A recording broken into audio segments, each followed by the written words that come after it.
मणिपुर नाम का एक गांव था। वहाँ एक चुड़ैल रहा करती थी।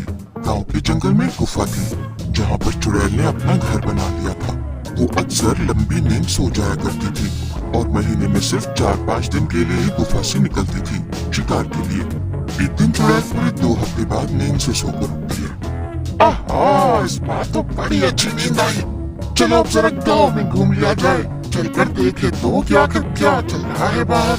चुड़ैल गांव में टहलने के लिए निकल जाती है। टहलते टहलते वो देखती है कि गांव में काफी सन्नाटा फैला हुआ था, जैसे मानो वहाँ कोई हो ही ना। अरे रे, ये क्या हो रहा है? यहाँ पर तो कोई दिख ही नहीं रहा। आखिर सब कहाँ है? तभी गांव की चुड़ैल की नजर एक पेड़ पर पड़ती है। उस पेड़ पर एक दूसरी चुड़ैल थी जिसने काफी स्टाइलिश जीन्स और टॉप पहन रखे थे। अरे रे, तू कौन है और मेरे गाँव में क्या कर रही है? भूतों की दुनिया में मैं शीला के नाम से जानी जाती हूँ और मैं शहर से यहाँ आई हूँ। क्या शीला? बड़ा ही बचकाना नाम है। ये सभी गाँव वाले कहाँ गए? सब मुझसे डरकर अपने अपने घरों में छिपे हुए हैं। शीला पेड़ पर लटके लटके अंगूर खा रही थी। अपनी बात कहने के बाद शीला अंगूर का बचा हुआ गुच्छा गाँव की चुड़ैल पर फेंक देती है। आह, तेरी इतनी हिम्मत! तू मेरे ही एरिया में मुझसे बदतमीजी कर रही है। बस बहुत हो गया, चल निकल यहाँ से। क्या तेरी जगह? और मैं तो पिछले 1 हफ्ते से भटक भटक कर यहाँ के लोगों को खा रही हूँ। तब तो नहीं दिखी तू मुझे? अरे तो क्या हुआ? मैं तो बस अपनी गुफा में सो रही थी। तो क्या कोई भी आकर मेरी जगह ले लेगा? देखो, ये सब मुझे नहीं पता। अब तो मैं यहीं रहूंगी। हाँ, मगर यहाँ पे कुछ दिक्कतें हैं। यहाँ के घरों में तो एसी भी नहीं है। मुझे तो बहुत गर्मी लगती है। ओफो, और यहाँ तो मच्छर भी बहुत है। गांव की चुड़ैल को ये सब सुनकर बड़ा गुस्सा आता है। उसे लगता है जैसे उसकी जगह कोई और ले रहा है। वो मन में सोचती है, नहीं, अगर ऐसा ही चलता रहा तो इस शहर से आई चुड़ैल की वजह से मुझे अपना गाँव छोड़ना पड़ेगा। नहीं तो मुझे कुछ करना ही पड़ेगा। गांव की चुड़ैल शीला से कहती है, सुन, अगर तू अभी के अभी यहाँ से नहीं निकली तो मैं तुझे मार डालूंगी। तू और मुझे मारेगी? पर वो कैसे? मुझे तो तू काफी कमजोर लगती है और मैं एक देहाती चुड़ैल से नहीं हार सकती। ये मेरी इज्जत का सवाल है। वापस शहर जाऊंगी तो बाकी भूत चुड़ैलों को क्या मुंह दिखाऊंगी।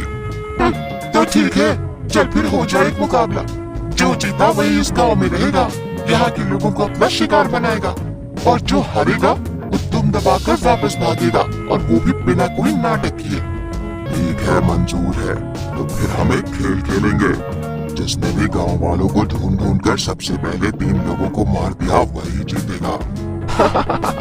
जरूर, क्यों नहीं। तो हम ये मुकाबला कब शुरू करेंगे ताकि गाँव वालों को इसके बारे में पता ना चले? अभी जाकर कहीं छुप जा। ठीक है, टाटा देहाती चुड़ैल। वैसे भी तेरा इस गांव में ये आखिरी दिन होने वाला है। गांव की चुड़ैल ये सुनकर बड़बड़ाती हुई अपनी गुफा में चली जाती है। पर दोनों चुड़ैलों की बातें आकाश नाम का एक लड़का सुन रहा था। वो भी सब सुनकर डर जाता है। अरे अगर ऐसे ही चलता रहा तो फिर कल हमारे गाँव के कई लोग मारे जाएंगे। ये चुड़ैल आपस में लड़ रही है और इससे नुकसान हमारा होगा। कुछ ऐसा करना होगा जिससे ये दोनों चुड़ैल इस गाँव से भाग जाए। जल्दी से चलकर सबको ये सारी बातें बताता हूँ। आकाश कुछ देर सोचने के बाद अपने 2 दोस्त बिरजू और श्याम को अपने घर बुलाता है। क्या हुआ आकाश, तूने हमें घर क्यों बुलाया? तुझे पता नहीं क्या आजकल गांव में शहर से आई चुड़ैल घूम रही है और बाहर बहुत खतरा है इस समय। हाँ हाँ, मेरी दादी ने भी घर जल्दी आने को कहा है। तू जल्दी बता तुझे क्या काम है और फिर मैं अपने घर जाऊँ। अरे तुम लोगों को पता है कि गाँव में एक नहीं बल्कि 2 चुड़ैलें हैं। एक जो शहर से आई है और एक जो गाँव में हमेशा से रह रही है। और उनके बीच आज बहस हो रही थी। मैंने उनकी सारी बातें सुन ली। कल वो दोनों लोगों को मारकर खाने का एक मुकाबला करेंगी जिसमें कई गांव वालों की जान जा सकती है। क्या? तो अब क्या? हमें जल्दी से गांव वालों को यहाँ से जाने को कहना चाहिए ना? नहीं नहीं, ये कोई हल नहीं। कल तक गांव खाली करना नामुमकिन है और सब इसके लिए तैयार भी नहीं होंगे। हमें कुछ ऐसा करना होगा जिससे लाठी भी न टूटे और सांप भी मर जाए। क्या सांप? और हमें तो चुड़ैल को भगाना है ना। सांप बीच में कहाँ से आ गया भैया? अरे तो चुप कर श्याम, बस हमारी बात ध्यान से सुन। आकाश, श्याम और बिरजू को अपना सारा प्लान अच्छे से। और ये तो सब तो काफी खतरनाक है आकाश। बस एक गलती और हमारी जान भी जा सकती है। नहीं नहीं, मुझे तो सोच कर ही डर लग रहा है। चुप हो जा बिरजू, जैसा जैसा आकाश कहता है वैसा वैसा कर। हाँ तो बिरजू और श्याम, पूरा गाँव हमें नाकारा और बेवकूफ समझता है। उन्हें हमसे कोई भी उम्मीद नहीं है। उन्हें लगता है हम लोग धरती पर बोझ हैं। अब सिर्फ ये दोनों चुड़ैल ही हमारी आखिरी उम्मीद है। इनकी मदद से हम पूरे गाँव में मशहूर हो सकते हैं और उन्हें ये यकीन दिला सकते हैं कि हम बेवकूफ नहीं बल्कि समझदार हैं। वाह आकाश, क्या बात बोली तूने। मैं तेरा साथ जरूर दूंगा, भले इस सब में मेरी जान ही क्यों न चली जाए। ठीक है, फिर मैं भी तुम दोनों का साथ दूंगा। उम्मीद करता हूँ कि गाँव वाले हमारा ये बलिदान हमेशा याद रखेंगे। अगले दिन प्लान के मुताबिक आकाश, बिरजू और श्याम के साथ मिलकर सुबह जल्दी ही उठकर सभी घरों के बाहर से ताले लगा देता है, जिससे सब लोग अपने अपने घरों के अंदर कैद हो जाते हैं। सभी लोग अपने अपने घरों के अंदर से चिल्लाते हैं, अरे निकम्मा, ये क्या नाटक कर रहे हैं सुबह सुबह। हम सबको अंदर कैद क्यों कर दिया? और मांग रहे हो क्या? अरे चाचा जी, आपको नहीं पता, हम तो आपकी जान बचा रहे हैं। चलो, एक काम तो हो गया। अब कोई भी गाँव वाला अपने घर से बाहर नहीं निकल पाएगा। इससे इन सबकी जान सुरक्षित है। हाँ, अभी तो ये लोग हम पर चिल्ला रहे, लेकिन जब इन्हें पता चलेगा कि हमने इनकी जान बचाई है, तब ये हमें शाबाशियां देंगे। चलो अब हम भी छुप जाते हैं, वो दोनों चुड़ैल आती ही होंगी। फिर बिरजू, श्याम और आकाश तीनों एक पुराने घर में छुपकर चुड़ैलों के आने का इंतजार करने लगते हैं। थोड़ी देर में शहर की चुड़ैल शिकार के लिए निकलती है। शहर की चुड़ैल गांव भर में लोगों को ढूंढती है, पर उसे कोई भी नजर नहीं आता। जल्दी जल्दी से मैं जाकर 3 लोगों को मार के खाती हूँ, लेकिन अभी वो कमार चुड़ैल तो सो रही होगी। जब तक वो उठेगी तब तक मैं अपना काम पूरा भी कर लूंगी और फिर उसे टाटा बाय बाय कह दूंगी। शहर की चुड़ैल गांव भर में लोगों को ढूंढती है, पर उसे कोई भी नजर नहीं आता। ये सब क्या हो रहा है? कोई भी नजर क्यों नहीं आ रहा मुझे? चलो चलकर सबके घरों में देखती हूँ कि आखिर माजरा क्या है। शहर की चुड़ैल देखती है कि लोग अपने अपने घरों में बंद थे और किसी ने बाहर से ताला लगा दिया था। अरे ये सब किसने किया? अब मैं क्या करूँ? ओह, मेरे लिए तो अच्छा ही है। जैसे मुझे गाँव में कोई भी नजर नहीं आया, वैसे उस गंवार चुड़ैल को भी लगेगा कि गाँव में कोई भी नहीं है। अब वो मेरी तरह स्मार्ट तो नहीं है जो वो सच नहीं जान पाए। हाँ, पहले चलकर उसे बेवकूफ बनाती हूँ और फिर आराम से आकर इन लोगों को खाऊंगी। ये सब तो वैसे भी कैद हैं, तेरे कहीं भाग भी नहीं पाएंगे। ये क्या बात है? आज कोई भी गाँव वाला नजर क्यों नहीं आ रहा है?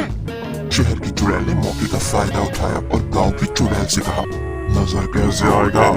मैंने सबको खा जो लिया है। क्या? सबको खा लिया? अरे ऐसा कैसे हो सकता है भला? तू सबको एक साथ कैसे खा सकती है? अरे तेरा हाजमा खराब होगा, मेरा पेट तो बहुत मजबूत है। मैं तो एक साथ 150 इंसानों को खा ही सकती हूँ। और जब एक बार मैंने लोगों को खाना शुरू किया तो मुझसे रहा ही नहीं गया और मैंने सबको खा लिया। क्या? लेकिन ये तो तूने गलत किया। हमारे बीच में तो केवल 3 लोगों को खाने की बात हुई थी। अब क्या? जब इस गांव में लोग ही नहीं बचे तो मैं यहाँ रुक कर क्या करूँगी? इतना कहकर गांव की चुड़ैल गांव को छोड़कर चली जाती है।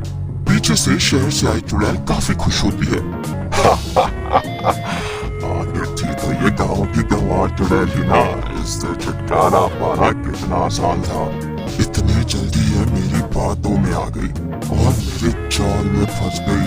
अब चलती हूँ और चलकर मजे से गांव के 8 लोगों को खाती हूँ। मैं तो थक गई रे बाबा। चुड़ैल वापस गांव जाती और देखती है कि सभी घरों के ताले टूटे हुए हैं और कोई भी नजर नहीं आ रहा था। अरे ये क्या हुआ? ये सब लोग अचानक से कहाँ गायब हो गए? अभी तक तो सब अपने घरों में कैद थे और बाहर से ताला भी लगा हुआ था। चुड़ैल खुद से बातें कर ही रही थी कि तभी कुछ लोग उस पर लाठी डंडों से हमला कर देते। अरे अरे अरे अरे अरे ये क्या हो रहा है? ये अचानक इतने लोग कहाँ से आ गए? अरे बाप रे बाप! हाँ, हमने तुम्हारे लिए जाल बिछाया और तुम उसमें फंस भी गए। अभी तक इन लोगों को हम ही ने घरों के अंदर कैद कर रखा था ताकि तुम पहले उस चुड़ैल को हमारे रास्ते से हटा दो और फिर तुमसे तो हम अपनी पार्टी लेंगे। ये तो मेरे साथ बड़ा ही धोखा हो गया। मैं अच्छी भली शहर में मजे से रह रही थी, यहाँ आकर मैंने बहुत बड़ी गलती कर दी। फिर सभी लोग मिलकर चुड़ैल की जमकर पिटाई करते हैं और फिर उसे गांव से भगा देते हैं। इसके बाद